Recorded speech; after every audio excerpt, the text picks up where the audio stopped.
Good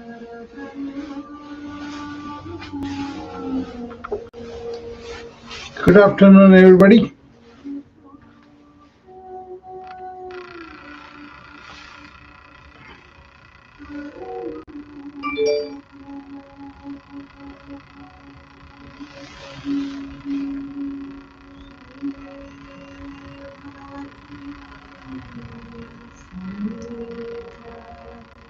Good afternoon, everybody. This is Dr. Rao coming to you. I had a commitment with my house in Clubhouse, so I started, but I wanted to include my friends and other places too, like in Wisdom and LinkedIn, Facebook, Twitter, you name it, YouTube also. So one of my friends asked me to talk immune disease, and I thought I will indulge her and then bring in my perspective on autoimmune disease. And if anybody has any questions, you can come and ask me.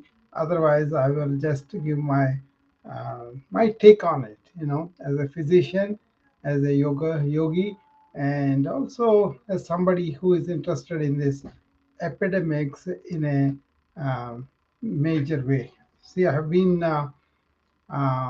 studying the epidemics that I encountered as I was in India. Of course, we have a lot of infectious diseases, and we have a cyclone that happened in 1978, I think. You know, we were just finishing the medicine and then going into rotating internship that we have, and we were scheduled to a village where we are going to.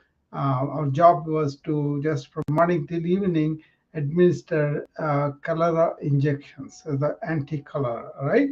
And a lot of people came and they took this one because of the cyclone, major cyclone, so much of destruction. They were very afraid of what's going to go on, you know.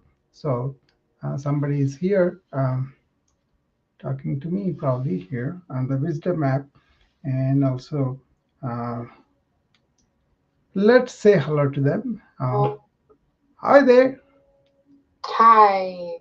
I was just listening in. I think I caught one of your other calls or the tail end of one, and I Okay. really liked what you were sharing. So I was happy to see that you were on talking about autoimmune disease Yeah. because my daughter, she just turned 6, but she was diagnosed with type 1 diabetes Mhm.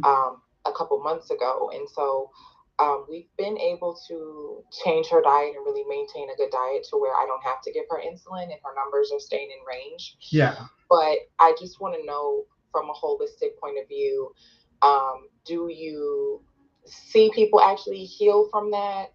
Yeah. Or because I know doctors say, oh, you can never get healed from type 1 diabetes. But so far, like I said, we've been maintaining a really good diet and she's been able to make her own insulin, but they are trying to tell us that it's the honeymoon phase. So I would love to hear your thoughts. Yeah. How old is she? She just turned 6 last 6. Okay. Yeah, you could put her on some simple yoga asanas, and also the diet, as you said, you were controlling it.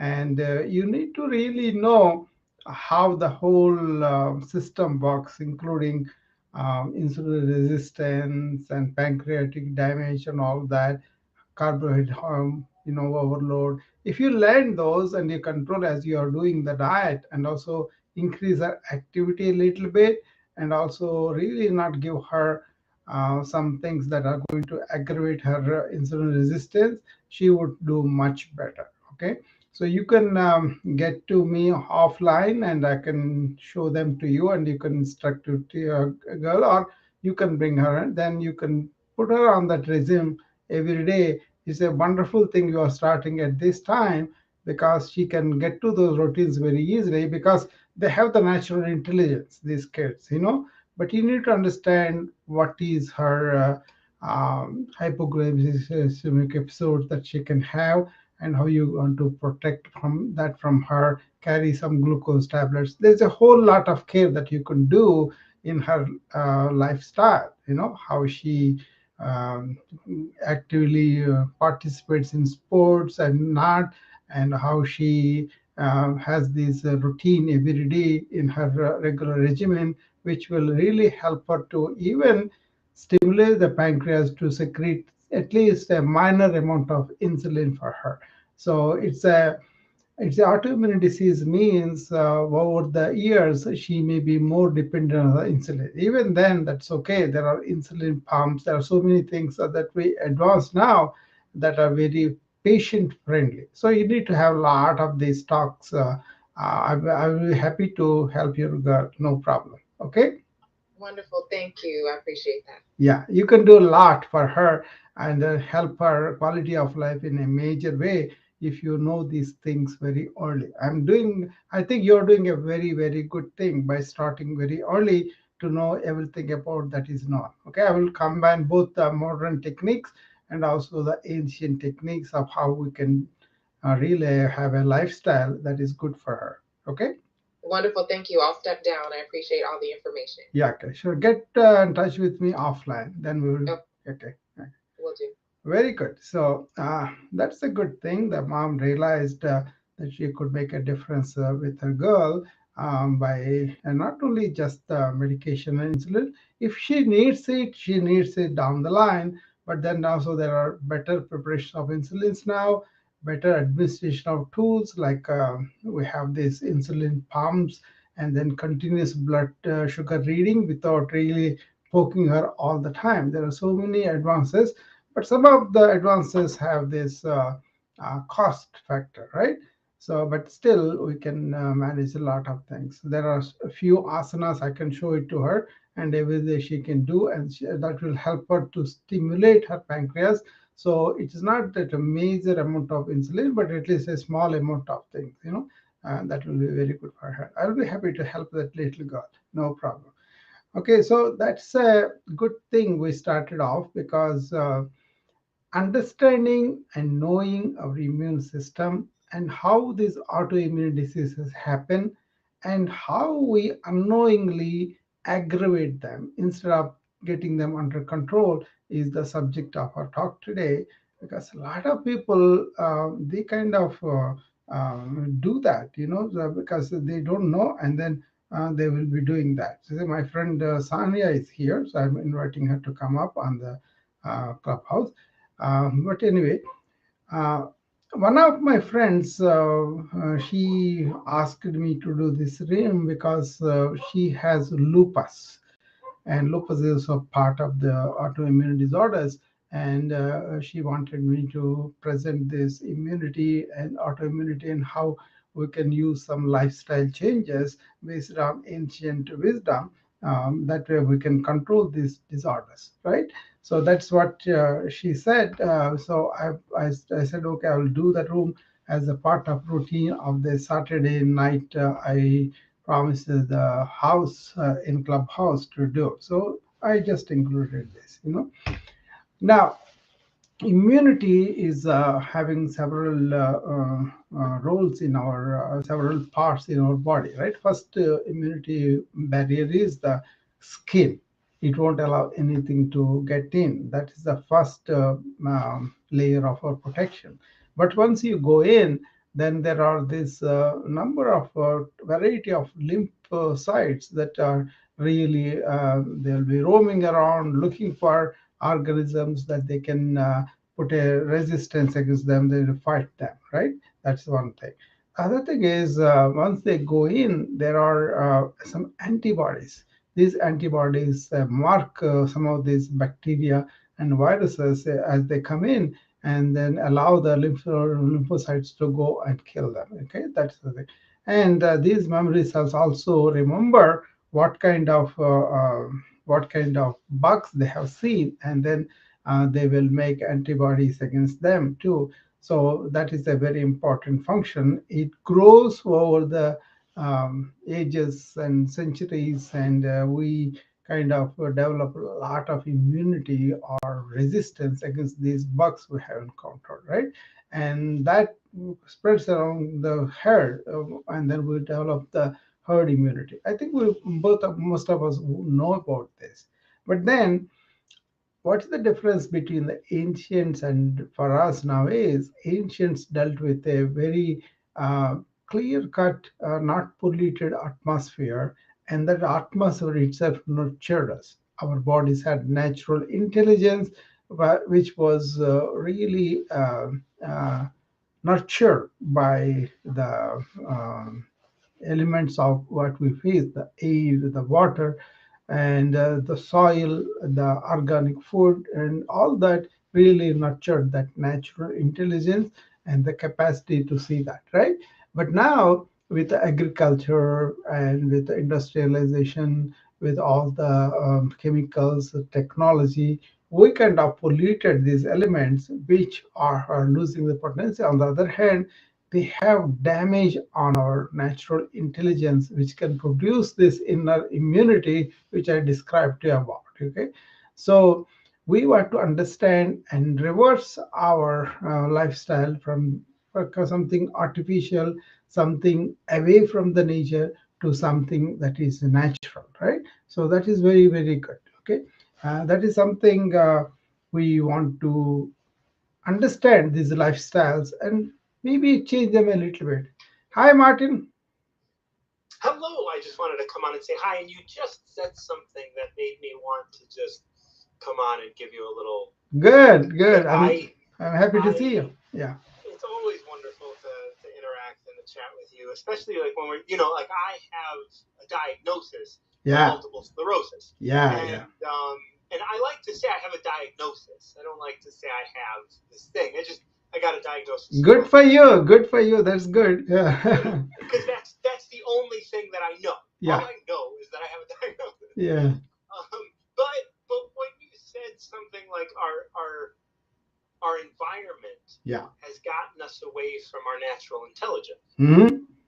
and I just wanted to comment on that because so much because when I got my diagnosis, Yeah. I really started to eat a little differently and be like I started just taking care of myself in a more aware way. I was paying more attention to how do I feel Mm. when this happens? How do I feel when I eat sugar? How do I feel when I smoke? How do I Yeah. feel when I do these things? And I've realized that when I do things that give me instant pleasure, like Mm. sugar or coffee or other things like a caffeine, Yeah. and all of this, even gluten or cookies or something, even stuff like that. It makes me sluggish. Yeah. It makes me feel Mm. disconnected to myself. Yeah. It just pulls me away, and it's real subtle. Mm. Like I feel it, and it's obvious. Yeah. But I can understand how this is. Like if you eat sugar every day, Hmm. you have no idea Yeah. what's going on. I remember the first time I smoked a cigarette, Yeah. and it was disgusting. Yeah. And then I had another. Yeah. And the next day, I woke up and there was this film Mm. on my body. Yeah. It just felt like I was just encased in this film of smoke. Yeah. And I was like, oh, my mouth tasted gross and everything. And I said, I am never smoking again. Within 6 hours, I was having another cigarette. Yeah. Yeah. And it didn't take long for that film that I woke up with and noticed to be normal. Ah. And I talked to a friend of mine recently who says, we all wake up congested. Mm-hmm. And I'm like, no, we don't all wake up congested and filled with mucus. Like you do because you eat poorly. And the other day I ate processed sausage and I woke up feeling gross. And I'm like, that's why. And you can tell it affects your body, but it also affects how you think. Mm. And it's so much easier to be a victim. It's so much easier to look out and not be in control of your life when you're under the influence of some sort of processed food or Yeah. or chemical or what, like all of those things Yeah. make you dull to That's the how key our word, John, Martin, what you said, the processed food. I think most of the people get used to the taste and then don't pay attention to the construction of the food with the processed food that all these bases, chemicals, fertilizers, antibiotics, all these things are bred in there. So we lost the organic nature of the food, which really helps the natural immunity by boosting it. That is the yeah key thing. And then you felt it because you have something like a multiple sclerosis, which will affect almost all the muscles, the small muscles, yes internal muscles, that you don't even know that they are there. But they are, when you put to use, then you will say, okay, this muscle is affected because you are subtle, you are observing, you are able to notice it. Other people will not notice it unless they're paying attention to it. Yeah, please go right ahead. Go ahead. Go ahead. no exactly and because and I'm so grateful for the diagnosis of multiple sclerosis because Yeah. made it Yeah. it made it all the more imperative for me Mm. to become increasingly aware Yeah. moment to moment. Yeah, So exactly. every moment, Mm. and this isn't just food or chemical, but all, well, I guess it would be chemical, but stress, Yeah. right?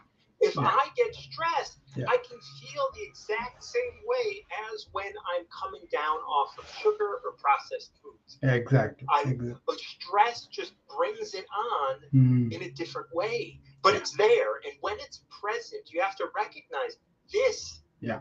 is not me, right? This is not the natural state. So Yeah. Something attacking you. Even the stress right, is attacking from inside. Yeah. yes, and then you just recognize, okay, so now I'm being attacked, and that's fine. Like there's nothing wrong with being attacked from the inside; it's just happening. Yeah. Now, what did I do or what did I introduce into my system to allow that and is there something I can do to not invite that Exactly. You know, there is a method even in the modern clinics use. Suppose somebody comes with a rash, right? And they don't uh-huh. know where it has come. First, we want to eliminate all the contact, all the physical things. Then, if we say, okay, this is an allergic reaction to something that he is exposing himself either in taking it or touching it, whatever, right? So, Yep. we suppose it comes to food. We say, okay, this is the food, some food he is eating, we want to trace that. Then they say something what is called rice and chicken thing, right? Yeah. Very plain rice, boiled chicken they give to the patient, and then they introduce one element at a time, like a salt, like a pepper, like a spice, and all that. And Yeah. then you will just come to that when he takes that immediately he has the rash, then you discover it like that. In your case, going through each one, like is it the stress I'm creating in my mind, or is it something coming from outside that is making me react with my own immune system, and that kind of produces the antibodies and then encourages more of that. So paying such a close attention is very important. Take your lifestyles, break them down like John did. What he did was, okay, I see what I like about the modern medicine is we can diagnose so many things to the minute level. Okay. Right. What I have problem with is when they come to solutions, we become mechanical, we treat each patient the same. That is where the problem is. Right. But if John is independent, he reacts to something very subtle. I have to be not mechanical, but really go to the subjective nature of the John and pick it up.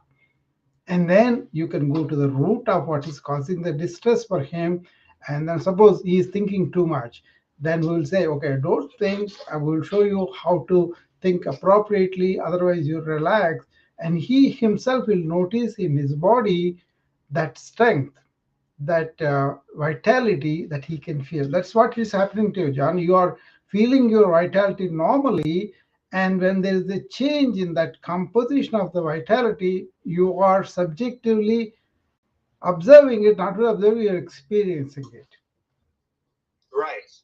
And once there's a dip Yeah. or a drop in Mm. that vitality, Yeah. you can sense it. Yeah. And You feel and, it. You experience it because yeah, there's energy, it's right? there. Mm. And it's so obvious Yeah. because your vitality when I am, I'll speak about me, when I am in a healthy place. Yeah.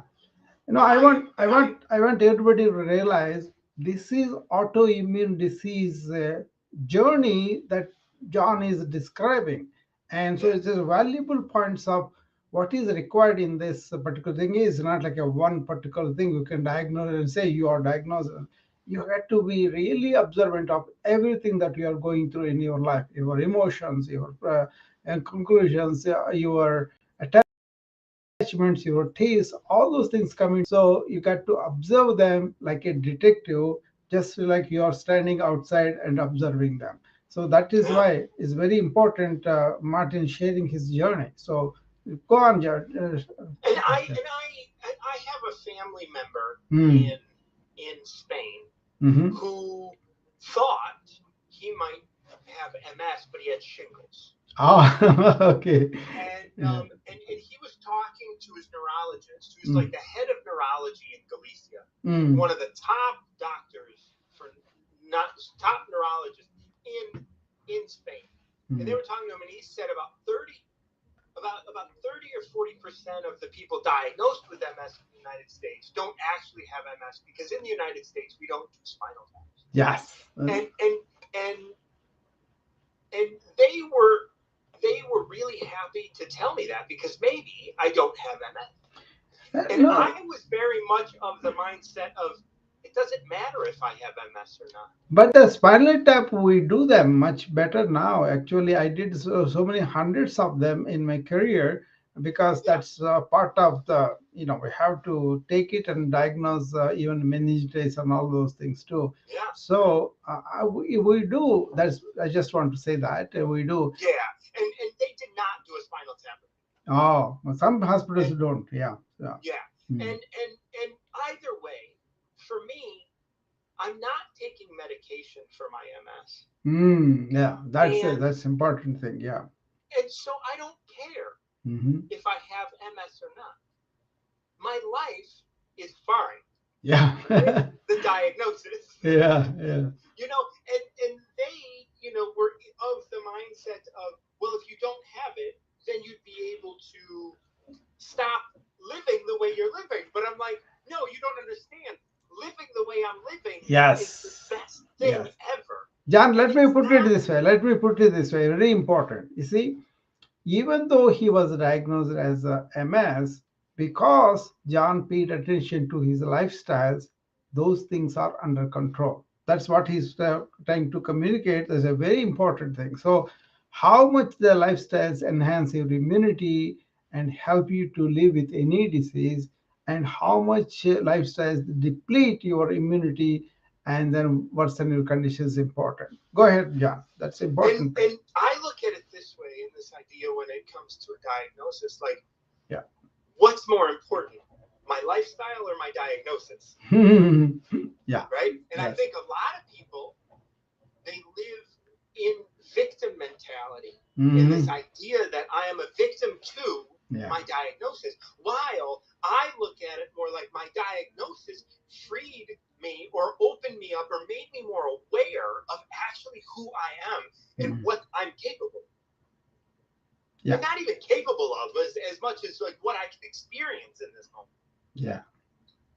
So yeah, it has been a wonderful, and I look at like the things I did in the past and I say, oh, well, as soon as I got the diagnosis, and I was very lucky because when I got the diagnosis, I traced it back to when I was using and drinking, and I used to drink solvents like turpentine and cleaning agents. Wow. And so when I got a diagnosis of MS, I was like, oh, there it is. That's probably why.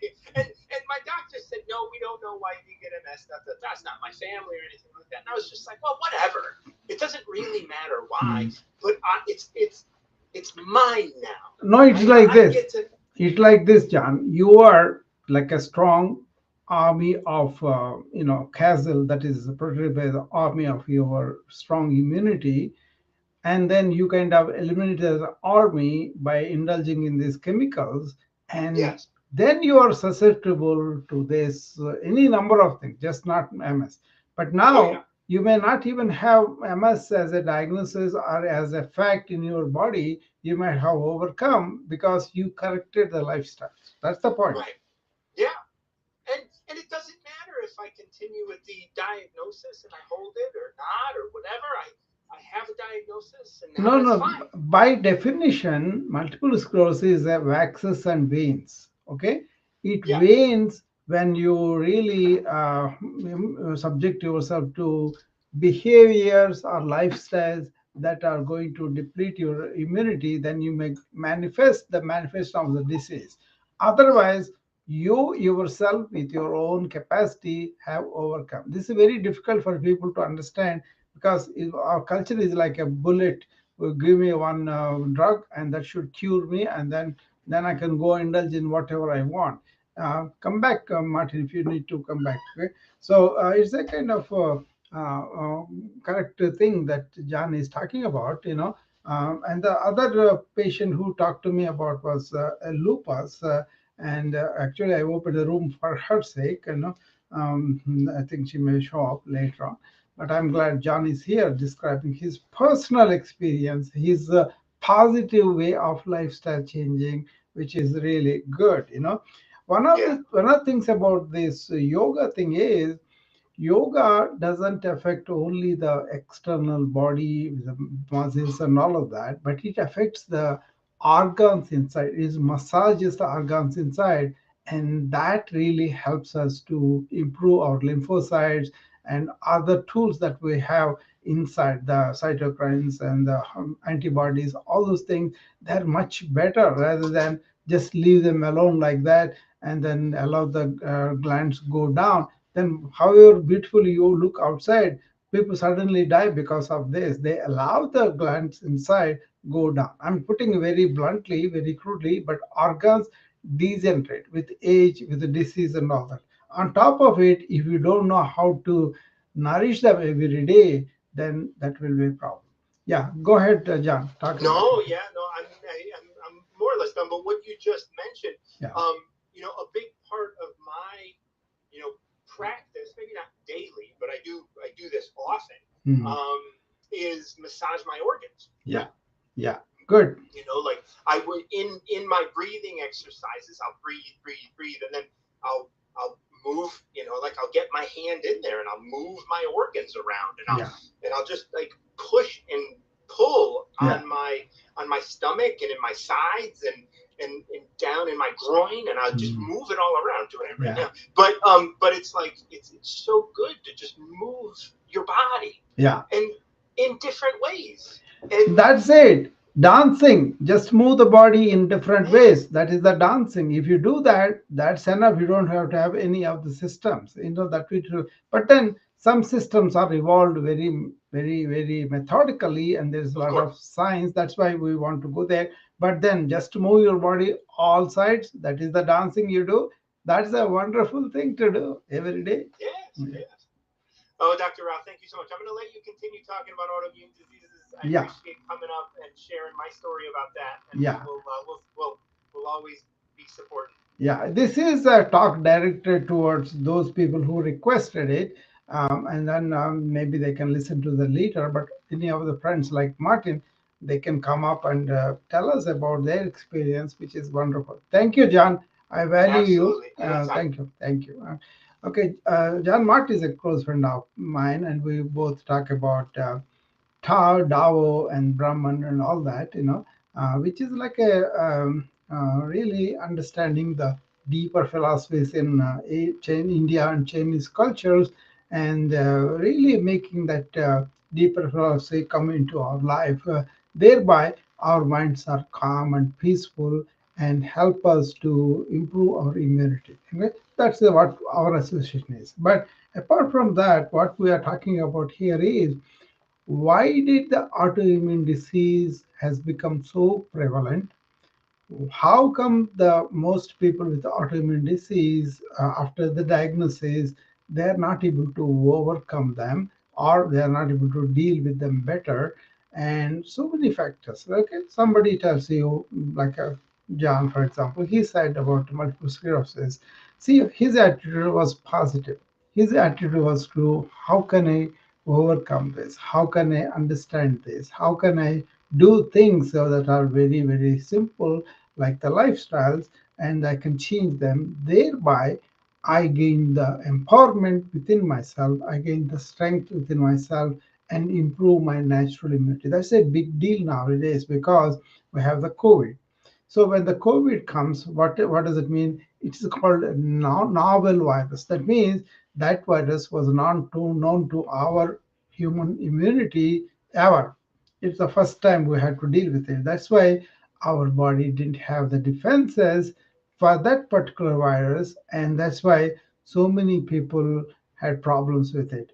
On the top of it, once you have diagnosed, a lot of people reacted with fear and anxiety, though the cytokine syndrome acted on, so their own immune system acted against them instead of protecting them. So it was a combination of things. So if you are having good lifestyles, and if you are really having the mitigation measures where you are not really going involved and exposing yourself, and you are aware of your underlying conditions, and you are paying more attention to the underlying conditions, all these things help you to improve your immunity. For example, I do a routine in my wellness club, a, uh, immunity routine, immunity enhancing routine. Basically, we improve the lymphatic flow from toe to head much better. Just like artery blood carries to the toes, all the blood, then the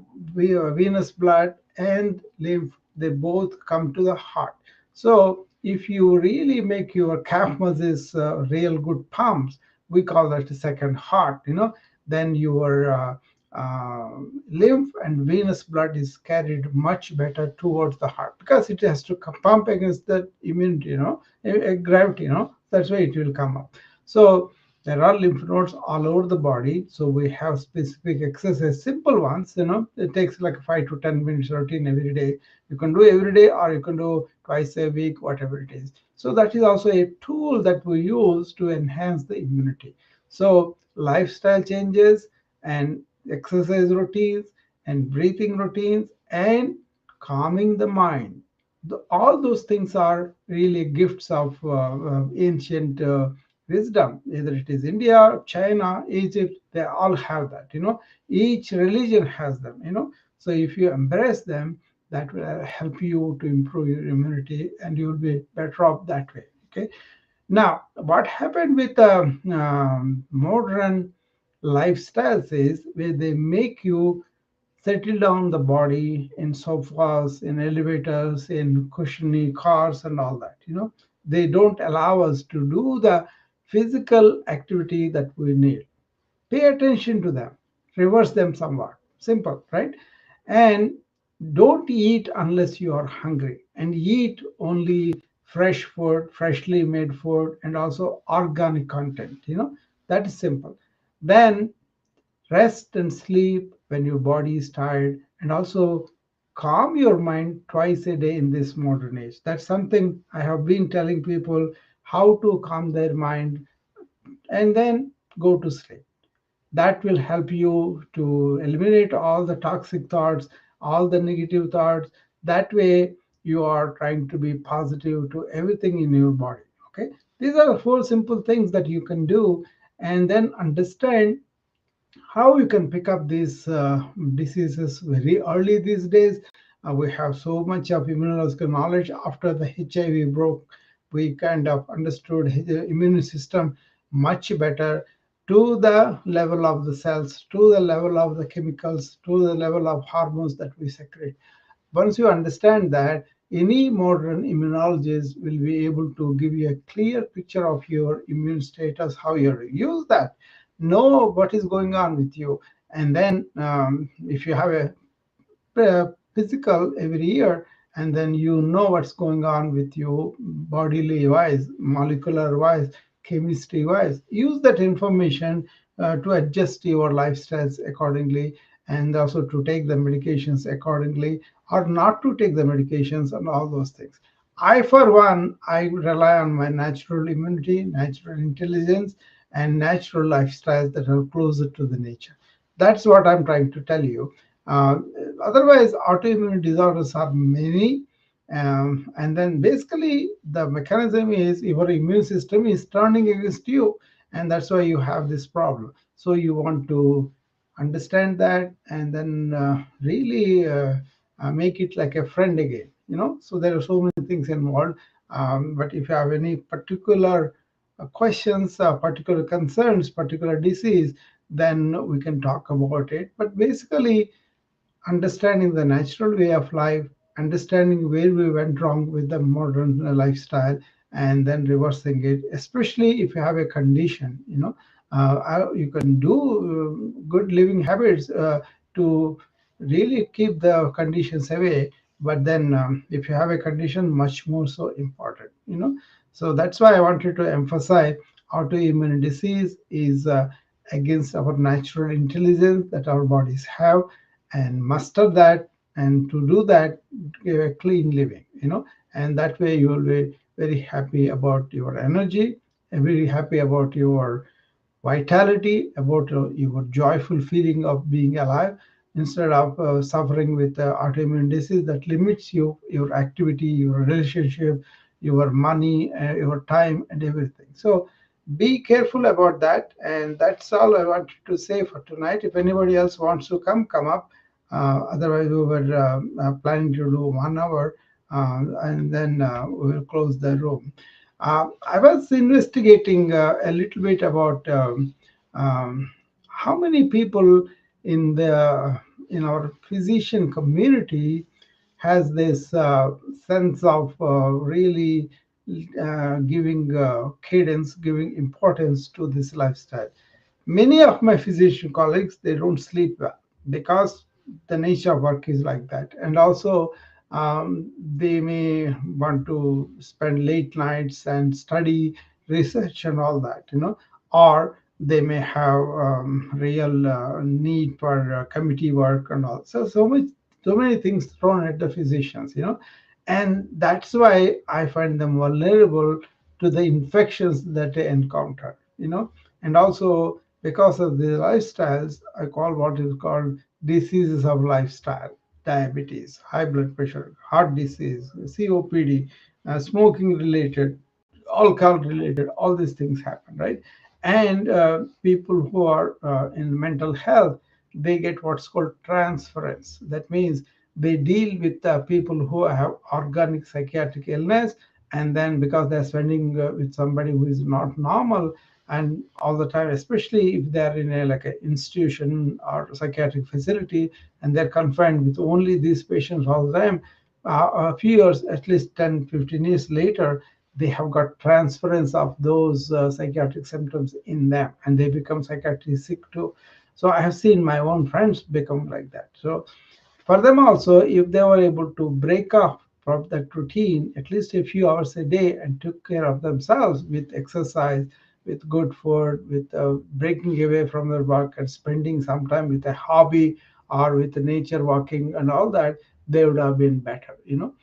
So that is a serious thing about physicians. And then this enormous information that is coming at us, that is also a problem of stress generic, right? It produces the stress.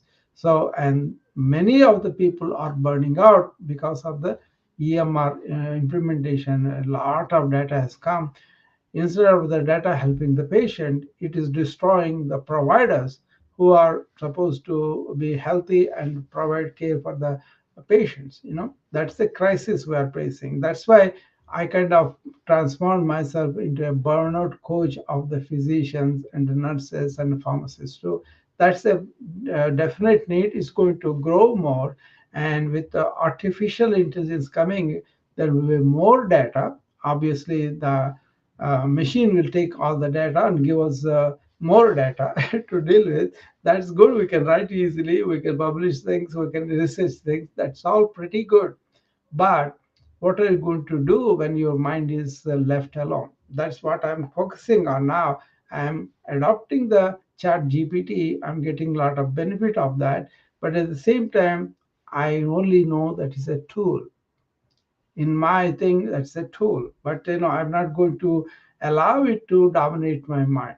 So I have more time to reflect on things, to go inward, and to spend much more into my spiritual practices, rather than just being churning out a lot of things that may not be meaningful for my profession, for my patients, for my family, and all that. They're good.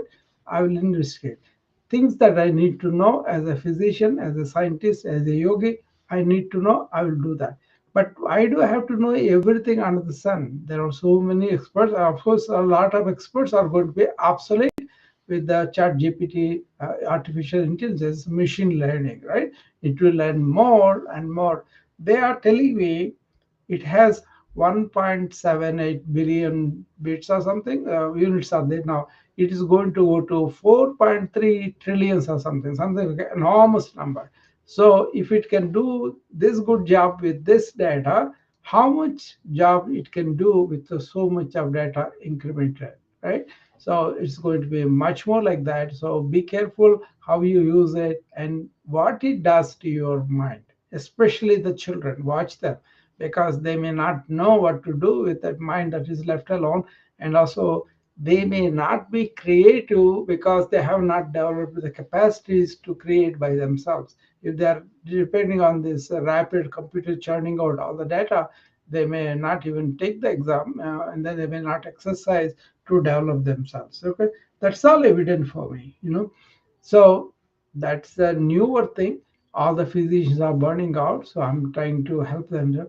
But the same burnout can happen to somebody who was given an autoimmune diagnosis.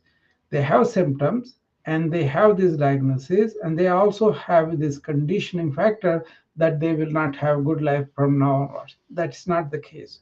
You just can take the diagnosis like John did, observe those lifestyles, and then employ them. Consult people who are there to help you with those newer developments in lifestyles, what you can do with the diet, what you can do with um, exercise, what you can do with sleep, what you can do with mind calming down too.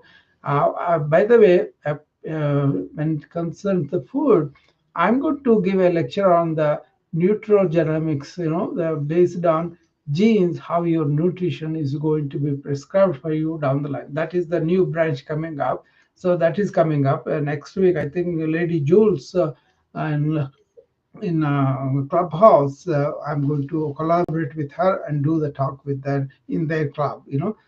So if anybody interested, they can come there and participate in that too. And if you know more about it, enlighten us. Okay.